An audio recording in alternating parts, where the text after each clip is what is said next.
적은 소리로 우리 예수 안에서 승리자입니다. 시작. 우리 예수 안에서 승리자입니다.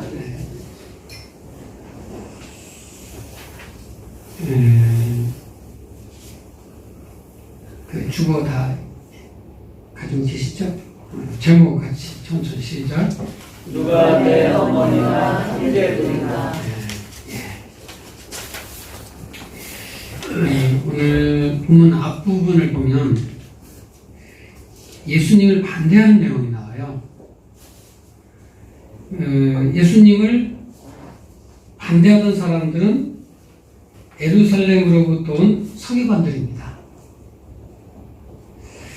이들은 예수님이 귀신을 쫓아내는 걸 보면서 귀신의 왕인 바알세불의 힘을 빌어 귀신을 쫓아낸다고 하고 있어요. 사실 이렇게 이야기했지만 좀 궁색하죠. 왜냐하면 예수님이 인정하고 싶지는 않고 반대하려니 예수님에게 능력이 나타나니 무언가 그럴듯한 이유를 대고 반대를 해야 되는데 틈이 없는 거예요. 그러니까 이유를 댄다는 것이 귀신의 왕 바알세불에 홀려서 바알세불의 힘으로 귀신을 쫓아낸다고 하는 것입니다. 근데 여러분 상적으로 생각해 보세요. 귀신이 귀신을 쫓아낼 일이 무엇입니까? 그럴 이유가 없어요. 귀신의 세계는 계파나 종족 같은 게 없습니다. 다 한편이라서 자기들끼리 싸우진 않아요. 예수님께서 지적하시는 바도 동일합니다. 나라가 분쟁하면 스스로 망하는 게 아니냐고 하시면서 사단은 자신의 세력을 거슬려 분쟁하면 자신들이 망하는 것이라 그럴 수 없다고 하십니다.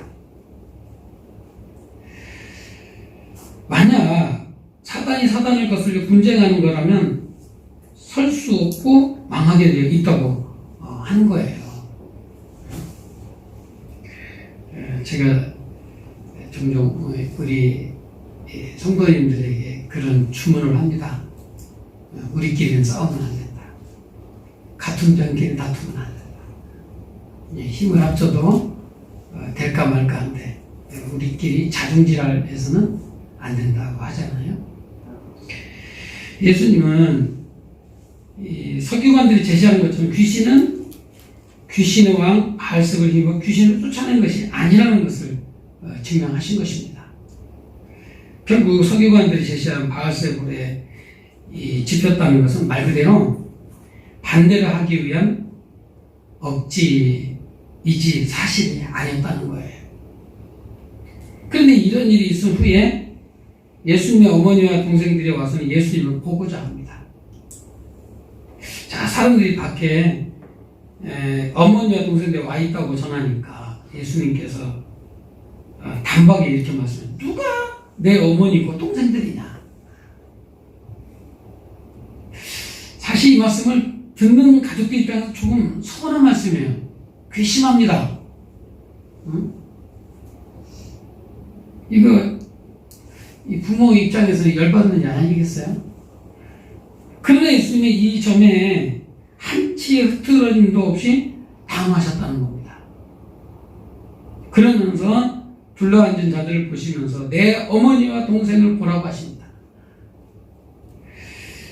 사실은 본문이 가정에 대한 이야기를 하는 것은 아닙니다.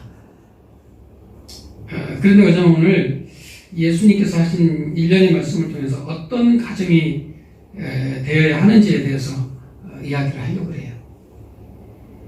왜냐하면 이 집, 가족에 대해서 말씀하시고 또한 어머니와 형제들에 대해서 말씀하고 계시기 때문이에요. 그래서 오늘 설교 제목을 예수님이 하신 말씀 그대로 누가 내 어머니이며 형제들인가로 이렇게 잡아보았습니다.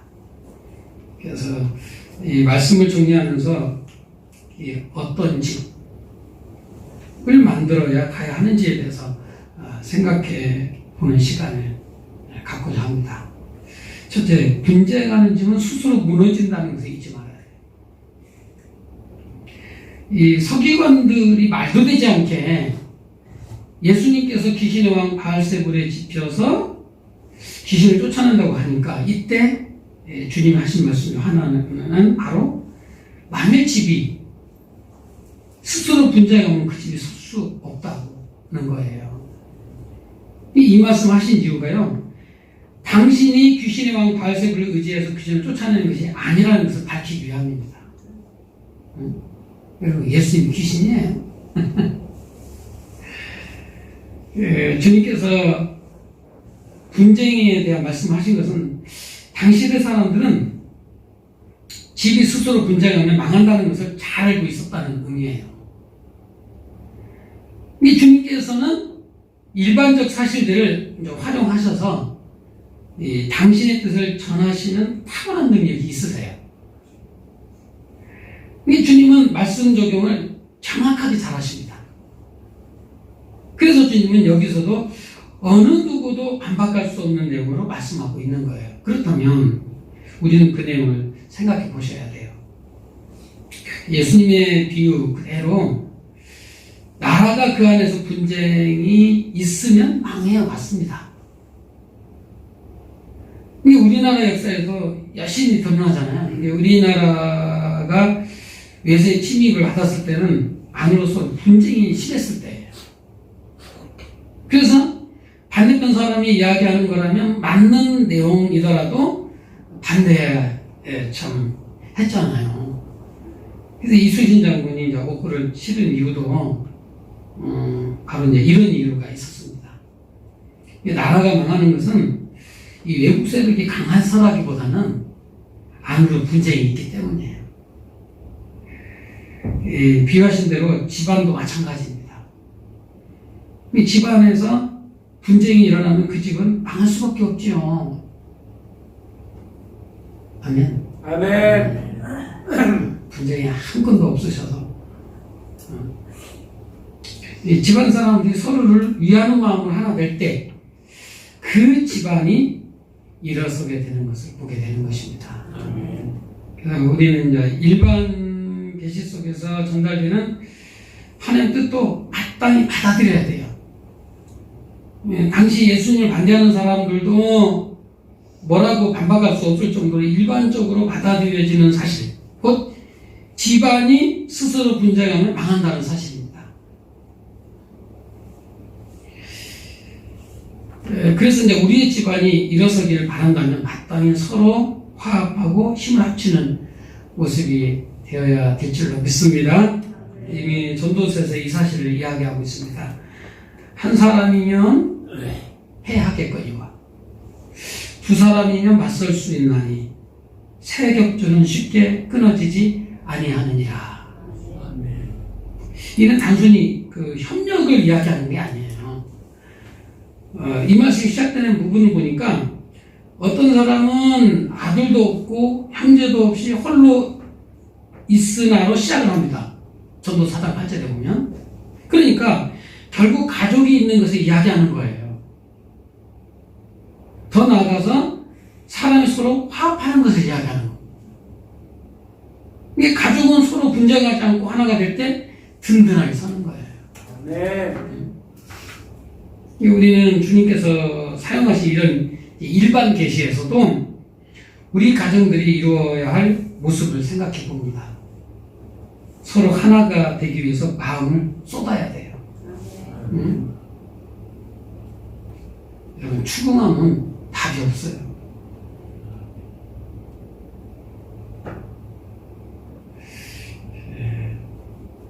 여러분, 우리끼리 그 흑백 논리를 가지고 다툰다고 했을 때 백이 가려지고 참 흑이 가려진다고 했을 때 그래서 얻어지는 게 뭐겠어요? 진실? 나의 떳떳함? 그 이유는 영혼에 상처받는 건 흔하지 않아요. 예수 믿는 그리스도인은요, 이 관점이 달라야 돼요. 내가 중심이 아니라 바로 예수님 중심이야. 예수님이시라면 이렇게 봐요. 내가 중심이라고 하면 여기 이 자리에 있을 이유가 전혀 없는 거예요. 그렇잖아.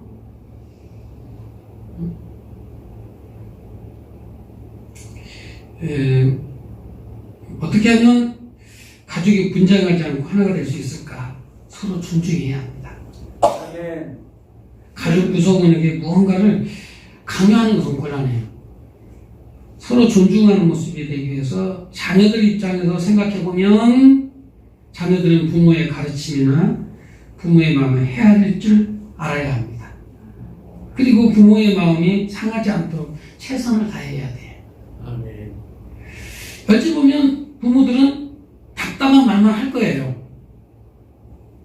왜냐하면 부모들은 부모 세대에서 겪은 것을 기준으로 이야기할 테니까.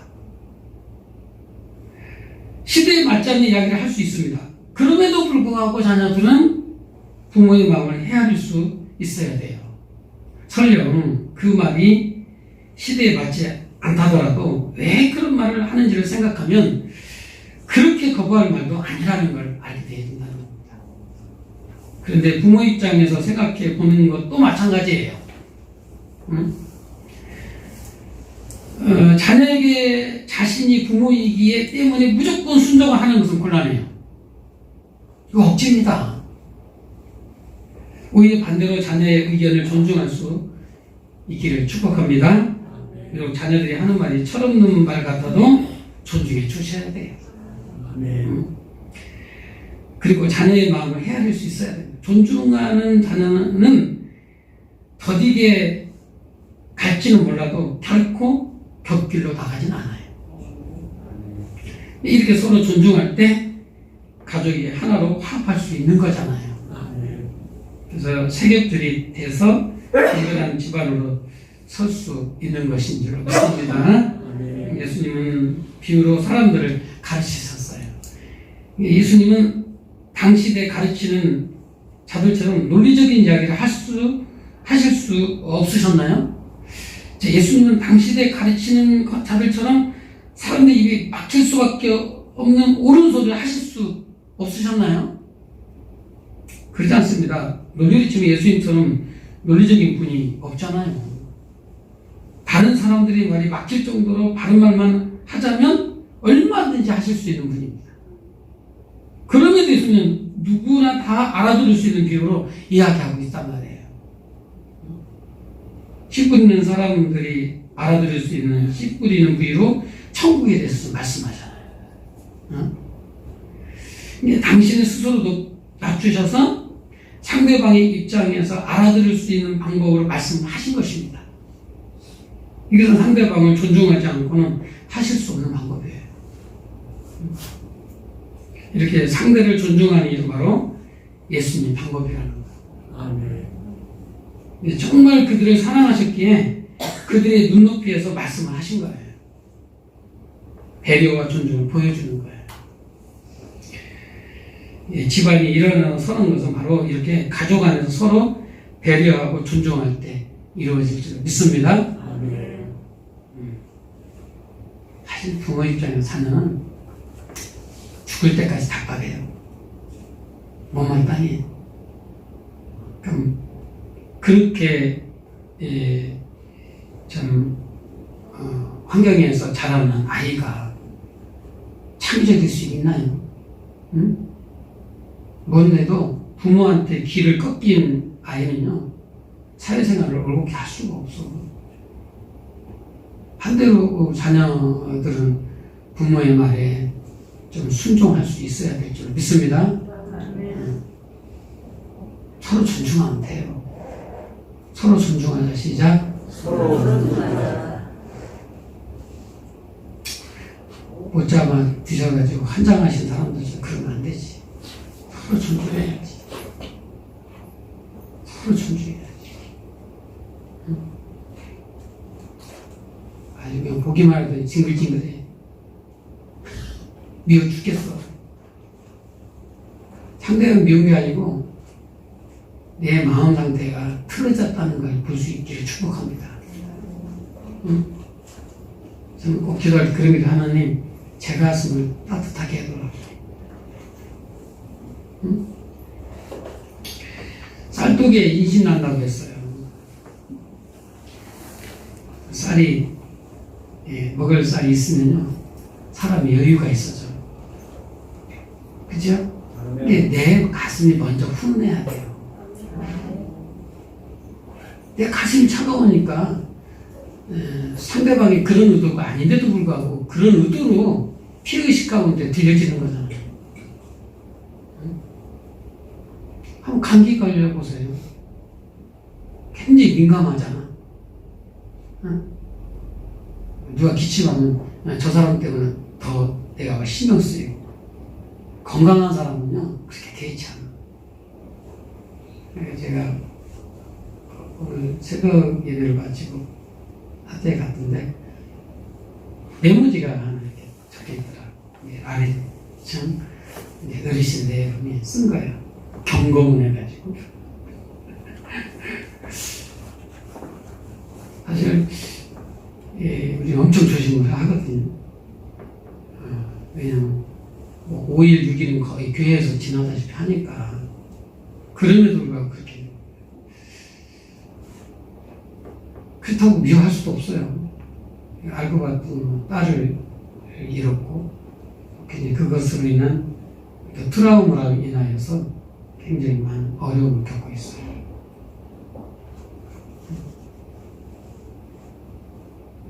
같이 공부하면 되겠어요? 그러려니 하고 그냥 위에서 기도하는 수밖에 없어요. 너도 그런데 우리 가족끼리 부모 자식 간에 존중하지 못할 이유가 있어요.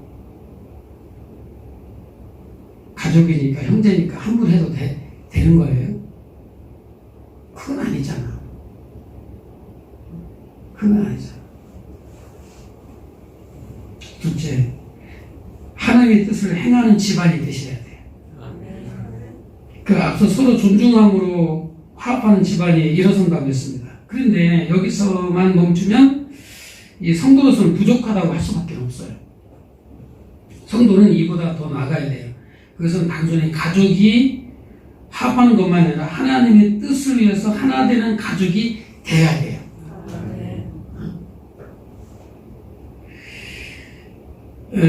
이것을 이해하기 위해서 예수님께서 하신 충격적인 말씀의 배경을 살펴보겠습니다. 예수님께서는 찾으러 온 어머니와 동생에게 누가 내 어머니고 동생 되냐고 하셨어요. 물론 어머니와 동생을 대놓고 이렇게 말씀하시는 건 아니에요. 말을 전하는 사람에게 하신 말씀입니다. 하지만 예수님이 걱정되어 찾아온 어머니와 동생들에게는 제법 섭섭함 많이 아닐 수 없어요. 상당히 괘씸한 겁니다. 이거 괘씸죄에 걸릴 수 있어요. 자, 이런 말을 듣게 된다면 경우에 따라서는 배신감마저도 들 수 있습니다. 그렇다면 예수님께서 왜 이렇게 과격한 말씀 하신 걸까? 응? 소위 우리식으로 표현하면 왜 싸가지 없는 말을 이렇게 하셨을까? 더구나 앞서 우리가 살폈던 것처럼 이렇게 말씀하시는 것 자체가 집안이 스스로 분쟁하는 모습이 되는 거 아닙니까? 이런 발언은 예수님께서 바로 앞서 하신 말씀과는 반대되는 말씀, 분쟁하게 되는 말씀을 하신 거라고 볼 수도 있잖아요. 그런데 자주 말씀드리지만 이렇게 모순되는 것 같은 상황이 나오는 부분은 중요한 메시지를 주고 있다는 거예요. 아멘? 아멘. 이게 자가당착이라고 할 수 있지만 그럼에도 불구하고 예수님께서는 더 크고 근본적인 원리를 제시하고 있는 거예요. 그것은 아무리 가족이 화합하더라도 하나님의 뜻을 저버리는 길로 나가는 것은 안 된다는 거예요.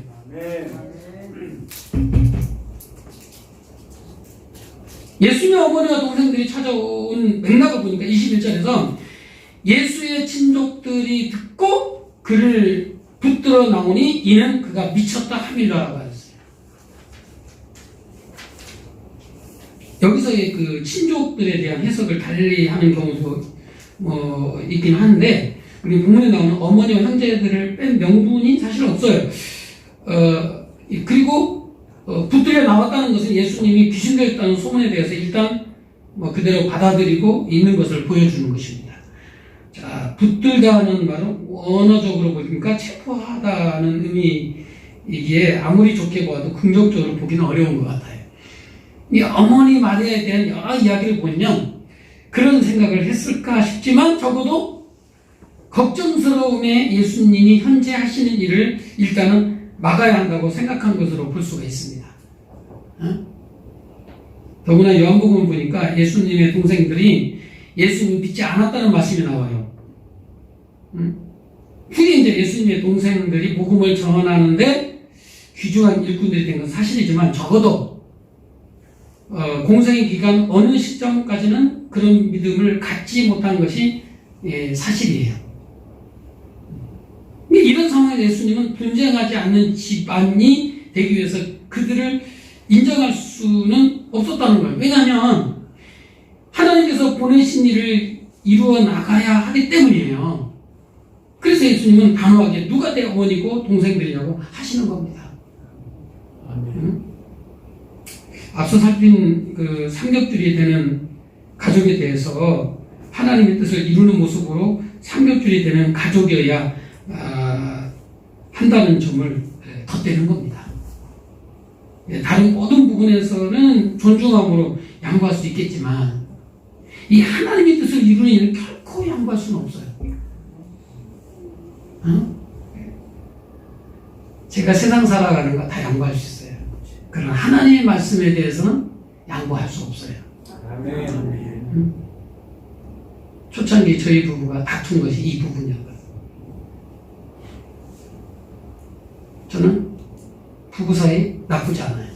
싸울 일 없어요. 싸울 일이 있다지라도 내가 양보합니다. 끝이야. 그건 우리 사모도 이쪽 똑같아요. 그러나 진리에 대해서는 담화해요. 어느 정도 담화인지 아십니까? 이 얘기 들으면 좀 섬뜩할지도 모르겠네. 주의 뜻이라면 저는 혼자도 갈 수 있어요. 그렇다고 아내를 사랑하는 게 아니에요. 자녀를 버리는 게 아니에요. 주의 뜻은요, 우리의 영혼을 건져내는 거기 때문에. 그래서 단호한 거예요. 여러분, 저 살자고 성교가 아니에요? 아니에요. 엄밀하게 보면 죽음의 자리로 가는 거 아니에요?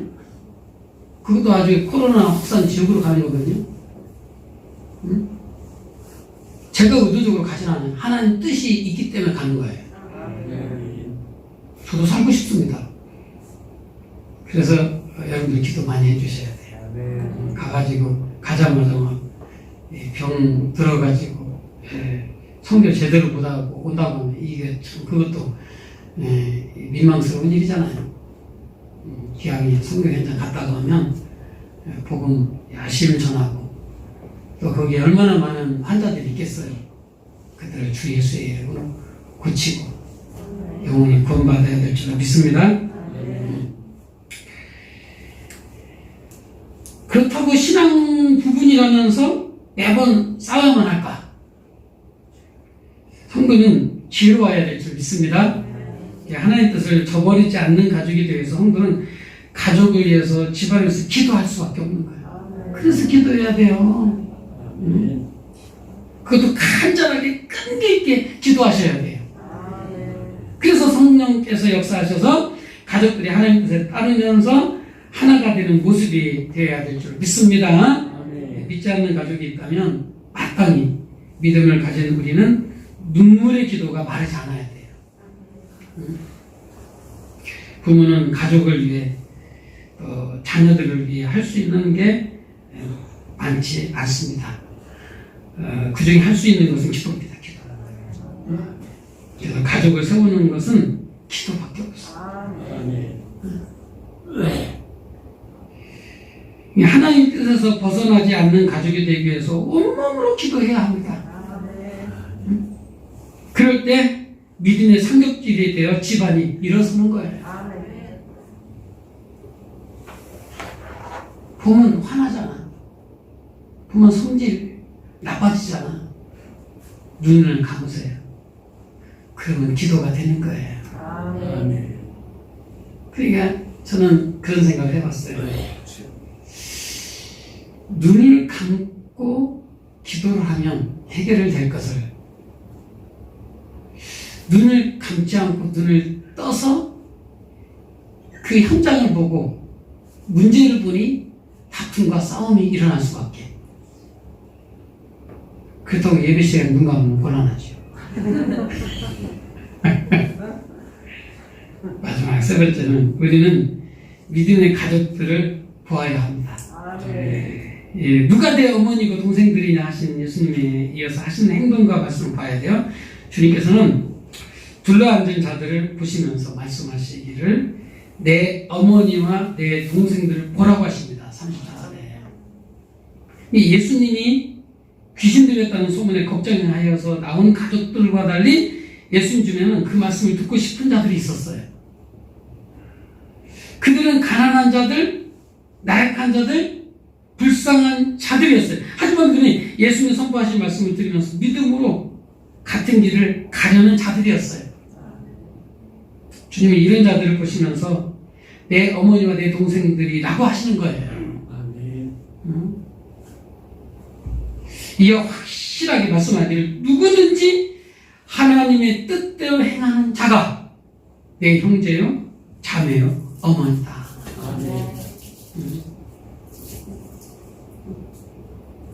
원래 설교 제목이 누가 내 어머니고 형제들인가인데 가족에 대해서 생각해 보자는 겁니다. 그래서 앞서 가족을 존중하며 하나가 되는 것, 그리고 하나님 뜻을 따르는 가족이 되는 것에 대해서 말씀을 드렸습니다. 한 걸음 더 나가서 우리는 가족 또는 집안이라는 이 관념 자체도 발전시켜야 돼요. 혈육으로 이루어진 가족만 볼 것이 아니라 믿음으로 이루어진 가족도 보셔야 된다. 우리는 예수 공동체. 혈육으로 이루어진 가족은요, 100년 안팎에서 나라는 존재가 사라져요. 그러나 예수의 피로 형성된 예수 공동체는 영원토록 이어져 가는 겁니다.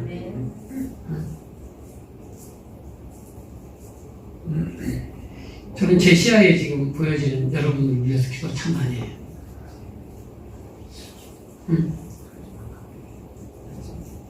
제가 가끔 그런 말을 던지거든요. 여러분은 여러분 자신에 대해서 얼마나 기도할지 모르겠지만 저는 여러분 자신보다도 제가 더 기도 많이 하는 것 같아요.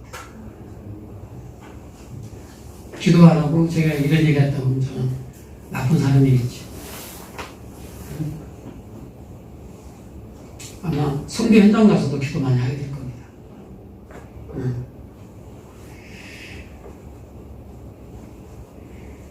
저는 다른 것보다도 이 교회가 가족이라는 점을 강조하고 싶습니다. 교회는 말 그대로 하나님의 백성들이 모인 곳이에요. 그러니까 하나님의 뜻을 행하는 자들이 모인 것입니다. 그러면 가족이지. 그러면 가족이지.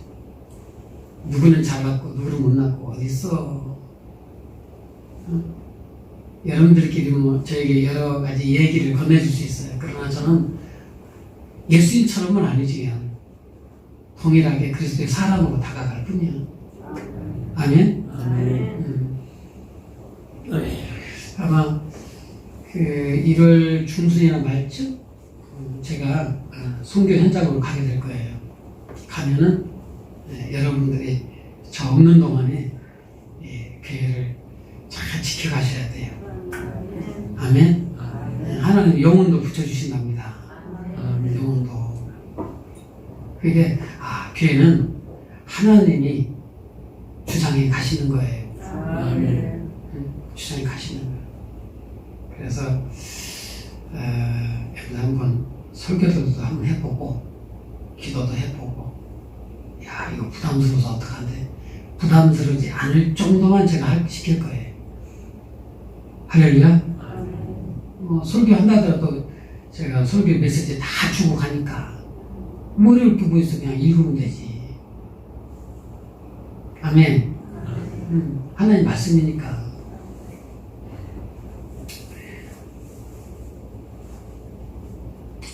비록 지역적으로는 서로 다르지만 교회는 하나입니다. 한 가족이에요. 그러니 이 나라의 교회가 하나님의 은혜와 말씀 가운데 서기 위해서 우리는 끈질기게 기도해야 돼요. 아멘. 이제 정부 다 그만하셔야 돼요. 저도 은연중 했는데 무슨 대통령 세우신 이도 하나님이시잖아요. 아멘. 아멘. 정책이 좀 무만땅하면 기도해야지. 뭐 우리 무님 있어. 무님 있어요. 우리의 힘은 하나님밖에 없잖아요. 아멘. 원수 갚는 것도 네가 하지 말고 나 하나님 앞에 맡기라고 했는데 대통령이 원수입니까? 국가 유전자들이 원수요? 더 나쁜 세력은 저 북한에 있는데 북한보다 더 그냥 미워하네. 이렇게 내분이 일어나서는 안 돼요. 정책이나 조금 부분에서 못마땅하더라도 그 못마땅한 부분들을 하나님한테 짚고 하는 거예요. 더 쉽게 말하면 하나님한테 고자질 하면 돼. 할렐루야. 근데 우리는 하나님한테 기도하기보다는 고자질 하기보다는 이렇게 뭐야 아주 그냥 시간 가는지 모르고 하루 종일 판단하고 비판하고 하나님 엄청 기뻐하시겠어요.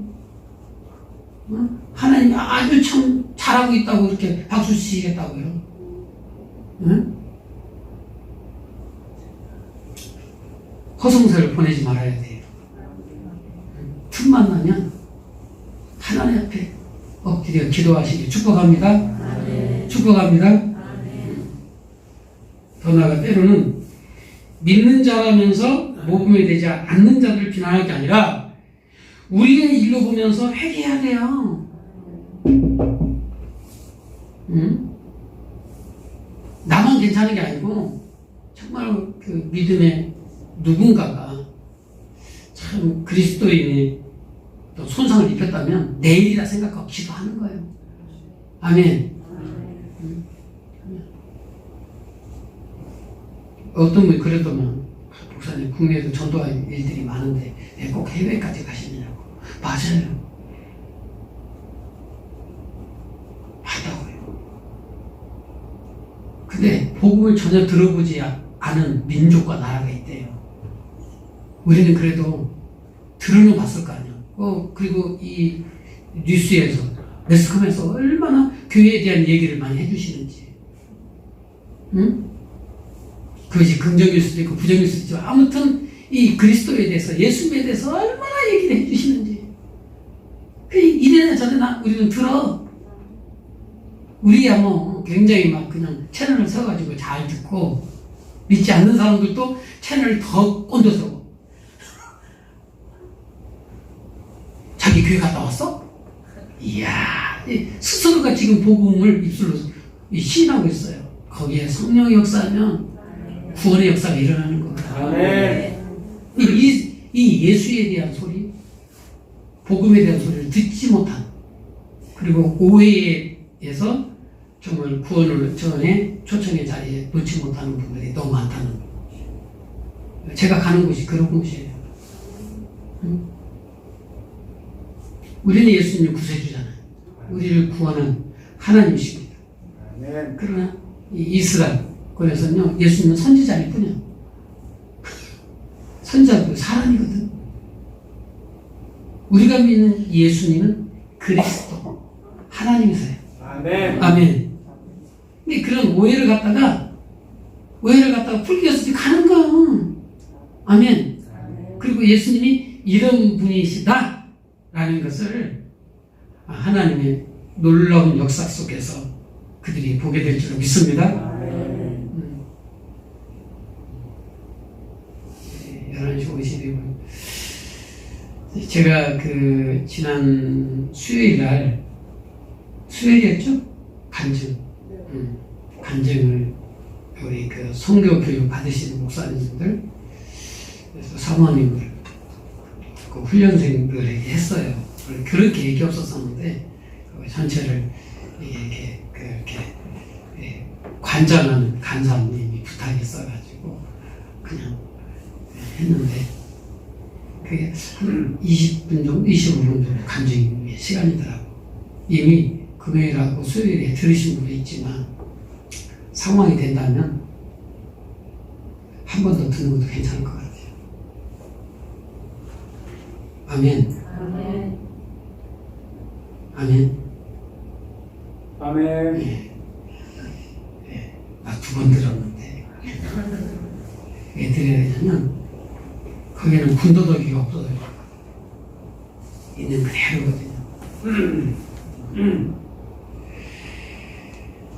비록 내가 잘못한 것은 아니지만 믿음의 형제나 자녀가 잘못한 것에 대해서 내가 미안해하는 마음으로 회개하고 기도하는 거예요. 아멘. 지난 그때가 수요일이었죠.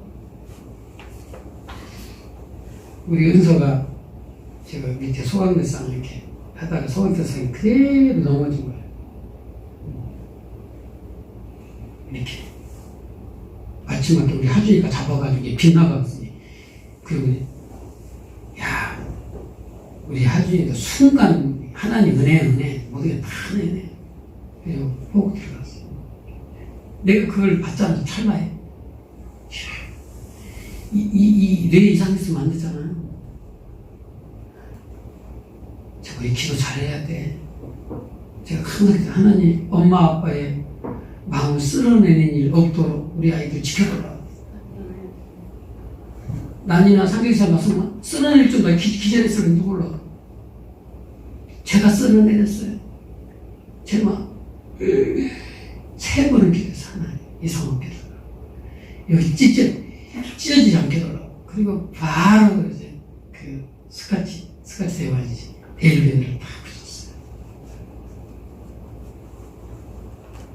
하나님께 물었어요. 급하니까 하나님 이상 없는 거지. 이게 저의 그 개인적인 거예요. 아무데나 물어보면 되는 게 아닌데 사실 급한데 하나님 이상 없죠? 하나님 이상 없죠? 몇 번을 물었어요. 이상 없다. 꾸밀 일 없다. 아멘. 꾸몄어? 안 꾸몄어요. 응? 피가 사실 많이 묻어났어요. 이렇게 해서. 그래도 저는 묻어났어도 저는 확신이 있었어요. 하나님 말씀하셨으니까 이상 없다고. 아멘. 아멘. 근데 이제 이 멍이 눈가 있게 내려오더라고. 거기에 대한 흔적이에요.